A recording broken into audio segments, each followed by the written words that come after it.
আসসালামু আলাইকুম রহমতুল্লাহ। দেখো, আজকে আহ, উচ্চ মাধ্যমিক এইচএসসি এর তৃতীয় অধ্যায়ের সংখ্যা পদ্ধতি ও ডিজিটাল ডিভাইস নিয়ে আলোচনা করা হবে।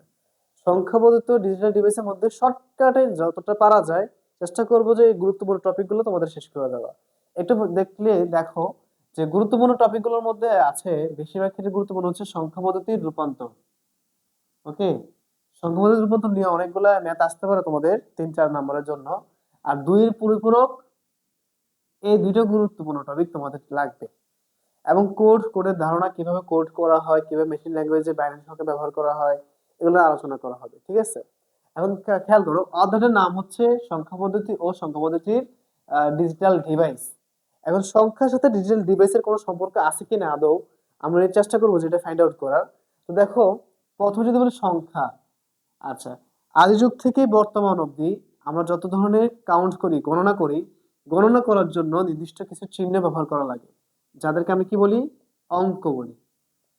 তোমরা সংখ্যাগুলো নোট করে ফেলবে। অঙ্ক কি ভাইয়া? অঙ্ক হচ্ছে যে সকল চিহ্ন দ্বারা কোনো সংখ্যার কোনো পরিমাণ বোঝায়। যে সকল চিহ্ন দ্বারা কোনো পরিমাণ বোঝায় তাকে কি বলে? অঙ্ক বলে। যে সকল চিহ্ন দ্বারা কোনো পরিমাণ বোঝায় তাকে কি বলে? অঙ্ক বলে। তাহলে অঙ্ক আছে কয়টা বলতো? আমরা কয়টা দিয়ে কাউন্ট করি? 0, 1, 2, 3, 4, 5, 6, 7, 8, 9, এই তো। এই 10টা অঙ্ক আছে আমাদের পৃথিবীতে, মানে আমরা এখনো আবিষ্কার করতে পারি না। এরপরে এখানে সবার পরে কিন্তু শূন্য আবিষ্কার হয়েছে। শূন্য, 1 থেকে শুরু করে 9 অবধি সবগুলোকে আমরা কি বলি? অঙ্ক বলি। যে সকল চিহ্ন দ্বারা কি বোঝায়? যে সকল চিহ্ন দ্বারা কোনো কিছু পরিমাণ করা বোঝায় তাকে কি বলে? অঙ্ক বলে, তাই না? আচ্ছা, এই অঙ্ক, এখন গেল অঙ্ক। তাহলে এই অঙ্কের মধ্যে কিছু আছে সার্থক অঙ্ক। তাহলে সার্থক অঙ্ক কি ভাইয়া? যে ধরো লিখলাম 1, একের পরে 1 দিলে বা একের আগে একটা 1 দিলে এগুলো মানের পরিবর্তন হয়। কিন্তু যদি বলি যে একের আগে শূন্য দিলাম, কিন্তু তার কি কোনো মানের পরিবর্তন হয়? হয় না। তাকে আমরা কি বলবো? শূন্য কিনা একটা সার্থক অঙ্ক নয়। মানে যে সকল অঙ্ক কোনো সংখ্যার পূর্বে বসে তার মানের কোনো পরিবর্তন করতে পারে না, তাদেরকে আমরা কি বলি?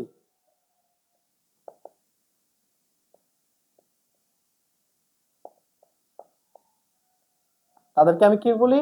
সার্থক অঙ্ক বলি, তাই না? তাহলে অঙ্ক কাকে বলে? যে সকল চিহ্ন দ্বারা কোনো কিছু পরিমাণ করা বোঝায়, কোনো কিছু পরিমাপ বোঝায়, সে সকল চিহ্নগুলোকে কি বলে? অঙ্ক বলে। অঙ্ক পৃথিবীতে মোট আছে কয়টা? 10টা। এই অঙ্কগুলোই হচ্ছে 1 থেকে 9। তাদের মধ্যে আছে সার্থক অঙ্ক, যে সকল সংখ্যা, যে সকল অঙ্ক সংখ্যার পূর্বে বসে ওই সংখ্যার মানের কোনো পরিবর্তন করতে পারে না, সে সকল সংখ্যাকে আমরা কি বলবো না? সার্থক অঙ্ক বলবো না। আর যে সকল অঙ্ক কি করতে পারে? যে একটা সংখ্যার সামনে বসে, ধরো বললাম যে 2, 2, 2, এর আগে একটা 1 দিয়ে দাও, দেখো তো মানের পরিবর্তন হলো না? তাহলে এই যে মানের পরিবর্তন করতে পারলো, তাহলে 1 কি একটা সার্থক অঙ্ক? কিন্তু শূন্য কি না, এটা সার্থক অঙ্ক না। তাহলে অঙ্ক বুঝলাম, সাধারণ অঙ্ক বুঝলাম। এবার সে সংখ্যা, যখন পাশাপাশি বসে একাধিক অঙ্ক কি করে ফেলবে, একটা পরিমাণ বুঝে ফেলবে, তখন তাহলে আমরা তাকে কি বলবো? সংখ্যা বলবো। ঠিক আছে, অঙ্ক হচ্ছে 10টা, কিন্তু সংখ্যা হচ্ছে অগণিত, অসীম, অসীম অবধি। সংখ্যার কোনো লিমিট নেই। তার মানে ধরো 1 লিখলাম, তো 1 একটা প্রকাশ করে ফেলছি, সে সংখ্যাও অঙ্ক।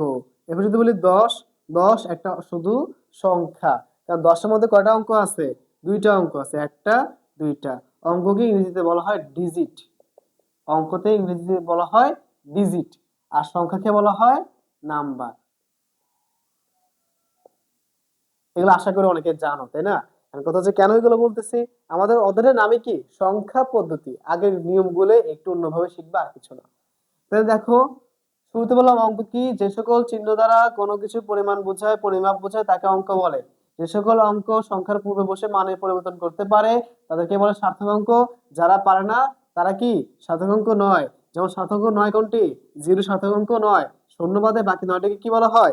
সার্থক অঙ্ক বলা হয়। ওকে, আচ্ছা, এরপর কি বললাম? সংখ্যা। সংখ্যা কি ভাইয়া?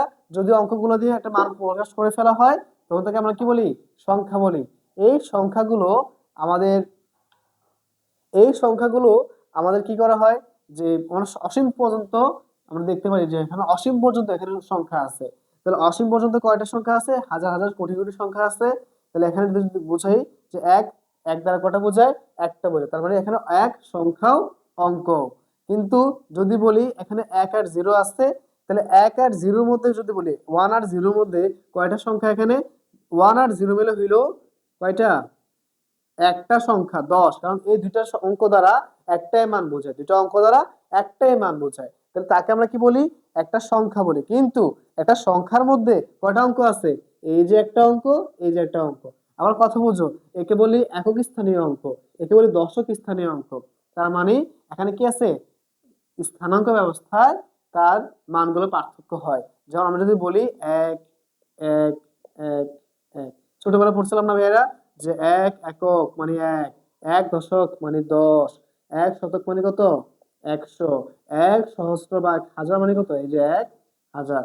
তার মানে আমাদের যে সংখ্যা পদ্ধতি আমরা যেভাবে গণনা করি তাদের অবস্থান অনুযায়ী মানের কি হয়? পরিবর্তন হয়। প্রথম থেকে বলি একক, তারপর বলি দশক, শতক, সহস্র। এইভাবে কি করা হয়? কাউন্ট করা হয়, তাই না ভাইয়া? তাহলে আশা করি অঙ্ক, সার্থক অঙ্ক, সংখ্যা, অসীম মান এগুলো বুঝতে পারছি। এবং এখানে স্থানীয় মান, তার মানে কি? তাদের অবস্থান যদি পরিবর্তন করে তাদের স্থানীয় মানেরও পরিবর্তন হয়। তাহলে এখন যদি বলি, আশা করি এগুলো যদি বুঝতে পারো, আমরা ওদিকে যাই। দেখো, সংখ্যা পদ্ধতি, কোন সংখ্যা লিখে প্রকাশ করা পদ্ধতিকে কি বলা হয়? সংখ্যা পদ্ধতি বলে। সহজ কথা, কোন সংখ্যাকে লিখে প্রকাশ করার পদ্ধতি হচ্ছে কি?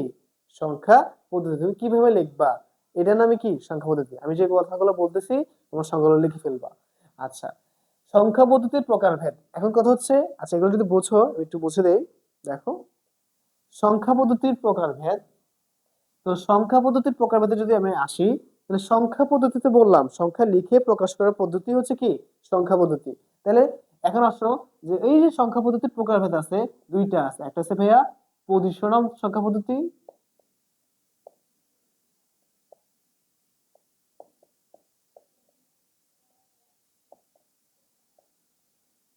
একটা হচ্ছে পজিশনাল সংখ্যা পদ্ধতি, আর এটা কি?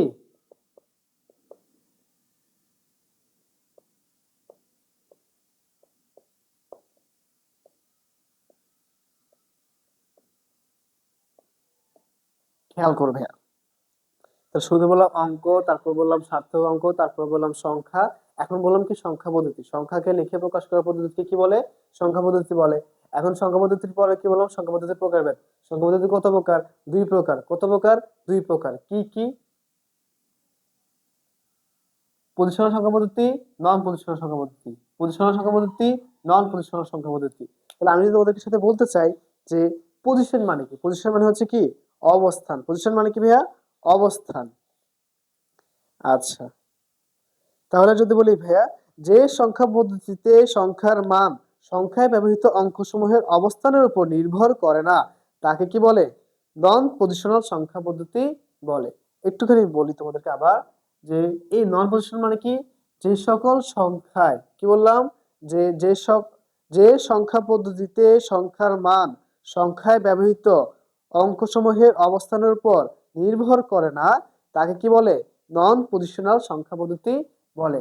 তার মানে একটা সংখ্যা মনে করে আমি লিখলাম 1 1 1 1। এখন আমি এইটাকে কি বলি? এক একক, এটাকে বলি এক দশক, এটাকে বলি এক শতক, এটাকে কি বলি? 1000। তার মানে যদি মাই ইনচার্জ, ধরো আমি এক এক না দিয়ে একটু ভিন্ন ভিন্ন করে দিলাম, ধরো এক এক না দিয়ে 1 8 9 7, এখানে 7 মানে শুধু 7, 9 মানে 90, 8 মানে 800, 1 মানে 1000। কিন্তু যদি আমি এখানে চেঞ্জ করে দিই, ধরো এখানে দিলাম 9, এখানে দিলাম 8, তাহলে কত হয় এটা? তখন সেটা কত হয়ে যাবে? এটা হয়ে যাবে 80, আর এটা কি হয়ে যাবে তখন? 900। বিষয়টা কি বুঝছো? যে বিষয়টা হচ্ছে যে এখানে সংখ্যায় অঙ্কসমূহের অবস্থানের উপর তাদের কি নির্ভর করে? মান নির্ভর করে। যদি মান নির্ভর করে তাকে কি বলে? পজিশনাল সংখ্যা পদ্ধতি। আর যদি মান নির্ভর না করে তাকে কি বলে? নন পজিশনাল সংখ্যা পদ্ধতি। আমি সংখ্যাগুলো আবার বলি, তোমরা লিখে ফেলো। আচ্ছা, যে সংখ্যা পদ্ধতিতে সংখ্যার মান সংখ্যায় ব্যবহৃত অঙ্কসমূহের অবস্থানের উপর নির্ভর করে তাকে কি বলে? পজিশনাল সংখ্যা পদ্ধতিতে। আর যদি বলি যে সংখ্যা পদ্ধতিতে সংখ্যার মান সংখ্যায় ব্যবহৃত অঙ্কসমূহের অবস্থানের উপর নির্ভর করে না তাকে কি বলে? নন পজিশনাল সংখ্যা পদ্ধতি। আশা করি ক্লিয়ার। আচ্ছা, তাহলে নন পজিশনাল সংখ্যা পদ্ধতি, পজিশনাল সংখ্যা পদ্ধতি আমাদের গেল। তাহলে আমি যদি একটা উদাহরণ দেই, যেমন এটা হচ্ছে আমাদের মানুষের 10 ভিত্তিক সংখ্যা পদ্ধতি যেখানে স্থানীয় মান আছে। কিন্তু নন পজিশনাল উদাহরণ যদি দেই, রোমান সংখ্যা খেয়াল করি, যে আমি দেখলাম রোমান সংখ্যা খেয়াল করো, এখানে যদি খেয়াল করো 1, তারপর যদি বলি 2, তারপর যদি বলি 3, আচ্ছা মানলাম এই অবধি ঠিক আছে। আচ্ছা খেয়াল করো তো, এখানে 1, 2, 3, তাই না? 1, 2, 3, তিনটা দাগ দ্বারা আমি কি বুঝলাম? তিনটা অঙ্ক দ্বারা কি বুঝলাম? তিনটা অঙ্ক দ্বারা একটা সংখ্যা বুঝলাম। কিন্তু এখানে খেয়াল করো, এখানে কি আর স্থানীয় মান আছে? যেটাকে আমরা 1 একক বলি, এটাকে আমরা 1 দশক বলি, এখানে 1 শতক বলি, এমন কিছু আছে? তার কি নাই? স্থানীয় মান নাই। তাহলে বিষয়টা বুঝো, তাহলে তার যদি স্থানীয় নাই, তাহলে আবার খেয়াল করো, শুধুমাত্র একটা অঙ্ক দ্বারা 10 বুঝায়, হইলো? কিন্তু আমাদের 10 বুঝতে গেলে কয়টা লাগে অঙ্ক? 2টা লাগে, 1 0। তো এইটা দ্বারা কি বোঝায়? কোনো তার স্থানীয় মান নাই, তার কোনো পজিশন অনুযায়ী তার সংখ্যার মানে কি হয় না? পরিবর্তন হয় না। যে কারণে আমি বলতেছি যে আমার এখানে যেখানে স্থানীয় মানের দরকার, পজিশন অনুযায়ী মানের পরিবর্তন হয়, তাকে বলে পজিশন সংখ্যা পদ্ধতি। আর যেখানে পজিশন অনুযায়ী মানের পরিবর্তন হয় না, তাকে কি বলে? নন পজিশনাল সংখ্যা পদ্ধতি। আশা করি বুঝতে পারছি। আচ্ছা, তাহলে এবার আসি যে পজিশনাল সংখ্যা পদ্ধতি নিয়ে। ওকে, এবার আসি পজিশনাল সংখ্যা পদ্ধতি। এবার পজিশনাল সংখ্যা পদ্ধতিতে যদি আসি, পজিশনাল সংখ্যা পদ্ধতিতে দেখা যায় যে তাকে তার প্রকারভেদ হচ্ছে 4টা। আমরা যদি বলি যে পজিশনাল সংখ্যা পদ্ধতিতে কয়টা প্রকারভেদ আছে ভাইয়া? 4 প্রকারের পজিশনাল সংখ্যা পদ্ধতি আছে। সেটা কি ভাইয়া? সেটা হচ্ছে আমার 1, 2, 3, 4। প্রথমটা হচ্ছে আমার বাইনারি সংখ্যা পদ্ধতি, তারপর হচ্ছে অক্টাল, তারপর হচ্ছে আমার ডেসিমেল, তারপর হচ্ছে আমার হেক্সাডেসিমেল,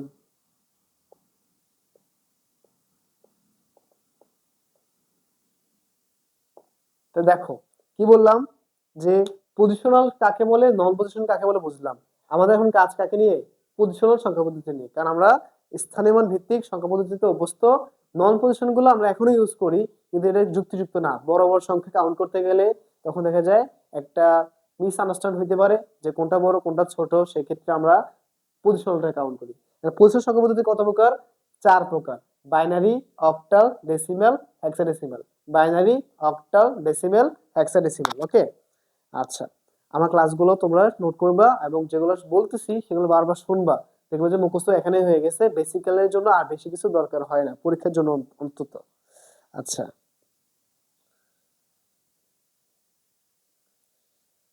তাহলে কি কি বললাম যে পজিশনাল সংখ্যা পদ্ধতি কত প্রকার? 4 প্রকার: বাইনারি সংখ্যা, অক্টাল সংখ্যা, ডেসিমাল সংখ্যা, হেক্সাডেসিমাল সংখ্যা। তাহলে মনে রাখবা যে এটা আহামরি কঠিন কিছু না, জটিলও কিছু না। বিষয়টা হচ্ছে আমার তো কাউন্ট করি কত থেকে কত? 0 থেকে 1 2 ডট ডট ডট ডট 9 অবধি, তাই না? 0 থেকে কত অবধি? 9 অবধি না ভাইয়া? এখন কথা হচ্ছে ওটা বাইনারিতে কয়টা অঙ্ক আছে জানো? বাইনারিতে অঙ্ক বাই মানে 2, বাই মানে কি? 2। আচ্ছা, যারা সায়েন্সে পড়ো তারা জানবা যে ফসফোলিপিড বাইলেয়ার বলে একটা কথা আছে। বাই মানে কত? 2, ঠিক আছে না? তাহলে বাইনারি মানে কয়টা? তার অঙ্ক সংখ্যা কয়টা? 2টা। অক্টাল কাকে? অক্টাল তাহলে কয়টা হবে? 8টা। ডেসিমেলে কয়টা হবে ভাইয়া? 10টা। হেক্সাডেসিমেলে কয়টা? 16টা। তার মানে হচ্ছে তুমি বাইনারি সংখ্যা পদ্ধতিতে যদি ব্যবহার করতে চাও, তুমি কয়টা সর্বোচ্চ ডিজিট ইউজ করতে পারবা? সর্বোচ্চ কয়টা অঙ্ক ইউজ করতে পারবা? সর্বোচ্চ 2টা অঙ্ক ইউজ করতে পারবা। সেটা হচ্ছে আমার 0 আর 1। আর অক্টালে কয়টা ইউজ করতে পারবা? 0 থেকে 7। ডেসিমেল কত? 0 থেকে 9, 10টা। 0 থেকে কত? 9, মোট হচ্ছে 10টা। আর হেক্সাডেসিমেল হচ্ছে 0 থেকে 15 অবধি। যাকে আমরা বলি A B C D, A B C D E F, কোনগুলোকে বলা হয় এফ ও বলা হয়। আচ্ছা, তাহলে পজিশনাল সংখ্যা পদ্ধতিতে কয়টা সংখ্যা পদ্ধতি আছে বা কয়টা সংখ্যা আছে? চারটা সংখ্যা আছে। কি কি? Binary, octal, decimal, hexadecimal. Binary, octal, decimal, hexadecimal. Binary, octal, decimal, hexadecimal. বুঝছি কথা? আচ্ছা, তাহলে বাইনারি সংখ্যা পদ্ধতি কাকে বলে? যে সংখ্যা পদ্ধতিতে মাত্র দুইটি অঙ্ক ব্যবহার করা হয় তাকে কি বলে? বাইনারি সংখ্যা পদ্ধতি বলে। যে সংখ্যা পদ্ধতিতে মাত্র 8টি অঙ্ক ব্যবহার করা হয় তাকে বলে অক্টাল। যে সংখ্যা পদ্ধতিতে মাত্র 10টি অঙ্ক ব্যবহার করা হয় তাকে বলে ডেসিমাল সংখ্যা পদ্ধতি। যে সংখ্যা পদ্ধতিতে 16টি অঙ্ক ব্যবহার করা হয় তাকে বলা হয় কি? হেক্সাডেসিমেল সংখ্যা পদ্ধতি। আমরা এগুলো নিয়ে আলোচনা করব। এই যে দেখো, সংখ্যা পদ্ধতি আমাদের শেষ, সংখ্যা পদ্ধতি প্রকারভেদ শেষ, এবার আসে সংখ্যা পদ্ধতির রূপান্তরে যাইতে হলে এগুলো সম্পর্কে একটা ধারণা থাকা লাগবে। আচ্ছা, তাহলে আশা করি বুঝতে পারছি আমরা, এটা মুছে দিলাম। আচ্ছা, তাহলে প্রথমে কি পড়ছিলাম? অঙ্ক, তারপরে কি? সার্থক অঙ্ক, তারপরে কি? সংখ্যা, তারপরে পড়লাম সংখ্যা পদ্ধতি, সংখ্যা পদ্ধতির প্রকারভেদ। এখন যদি একটু তুলনা করি, দেখো প্রথমে যদি বলি বাইনারি, বাইনারি, তারপর হচ্ছে কি? অক্টাল, অঙ্কাল নাকি হচ্ছে কি? অক্টাল, তারপর হচ্ছে কি? ডেসিমেল, তারপরে কি?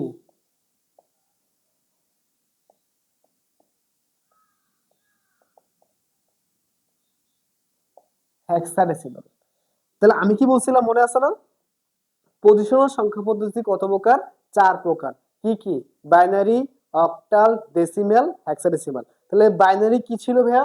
বাইনারিতে কয়টা ডিজিট ইউজ করা যায়? দুইটা। কয়টা? দুইটা। কিভাবে বলো? 0 আর কত? 1। অক্টালে কয়টা ইউজ করা যায়?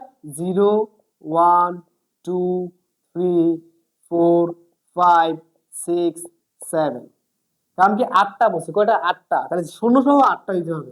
1, 2, 3, 4, 5, 6, 7, 8। তাহলে যদি 8টা বলি অক্টালে, কোথা থেকে কত? এই 0 থেকে 7 অব্দি ব্যবহার করা যাবে, আর ব্যবহার করা যাবে না কিসে? অক্টালে। ওকে। আর ডেসিমাল যদি বলি 0, 1, 2, 3, 4, 5, 6, 7, 8, 9। তাহলে 16 থেকে 9 অব্দি কয়টা হয়? 10টা হয়। অনেকে লিখে ফেলবে 10, আসলে 10 ভুল, 10টা লেখা যাবে না। কারণ কি? হয়তো হবে 10টা, কারণ ডেসিমেল মানে কি? ডেসিমেলে কয়টা ডিজিট ইউজ করা যাবে? 10টা। তার মানে কত? 0 থেকে 9। হেক্সাডেসিমেলে আসলে ওখানে হবে 0 থেকে 1, 2 dot dot dot dot same 9 অব্দি থাকবে, কিন্তু 9 পরে তুমি 10 ব্যবহার করতে পারবা, 11, 12, 13, 14, 15। কিন্তু কথা হচ্ছে 9 এর পর যদি ব্যবহার করো, 10কে 10 বলা যাবে না, 10কে বলতে হবে এ, 11কে বলতে হবে বি, তারপর 12কে বলতে হবে সি, ডি, ই, এফ। তাহলে দেখো, একটু যদি বুঝতে চাই, তাহলে পজিশনাল সংখ্যা পদ্ধতি কত প্রকার ভাইয়া? পজিশনাল সংখ্যা পদ্ধতি হচ্ছে যে 4 প্রকার। কি কি? Binary, octal, decimal, hexadecimal. Binary, octal, decimal, hexadecimal. ঠিক আছে? এই দেখো, বাইনারি, অক্টাল, ডেসিমেল, হেক্সাডেসিমেল। তাহলে বাইনারিতে কয়টা ডিজিট ইউজ করা যাবে? দুইটা। অক্টালে কয়টা ভাইয়া? 8টা। ডেসিমেলে কয়টা ভাইয়া? 10টা। হেক্সাডেসিমেলে কয়টা? 16টা। তাহলে এটাকে আমরা কি বলতেছি? সংখ্যা পদ্ধতি বলতেছি। এইগুলার বাইরে, যেমন আমি যদি বলি তোমাকে যে 10 লেখো, হ্যাঁ, ধরো 10 লিখলে কিভাবে? 10 দিয়ে, তাই না? তাহলে এখানে বলতো, এখানে আমার 19 সম্ভব।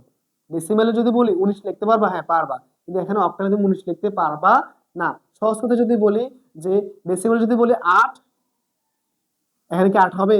এখানে 8 হবে না, এখানে লিখতে হবে কত? 10। আজব না ব্যাপারটা? তার মানে হচ্ছে কি, অক্টালে 10 আর ডেসিমেলে কত? 8। অক্টালে 10, তাহলে অক্টালে 8 লিখবা কিভাবে? অক্টালে তো 8 লেখার কোনো নিয়মই নেই। 8 সংখ্যাটা তো, অঙ্কটা তো এখানে নাই, তাহলে কিভাবে লিখবা? তুমি এই ডিজিটগুলো ব্যবহার করে আবার লিখতে হবে।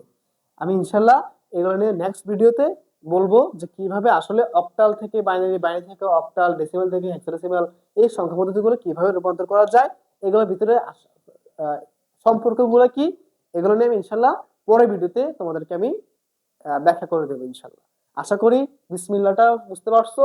সংখ্যা পদ্ধতির প্রকারভেদ, সংখ্যা পদ্ধতির রূপান্তরে আমি ইনশাল্লাহ নেক্সট ভিডিওতে দেবো।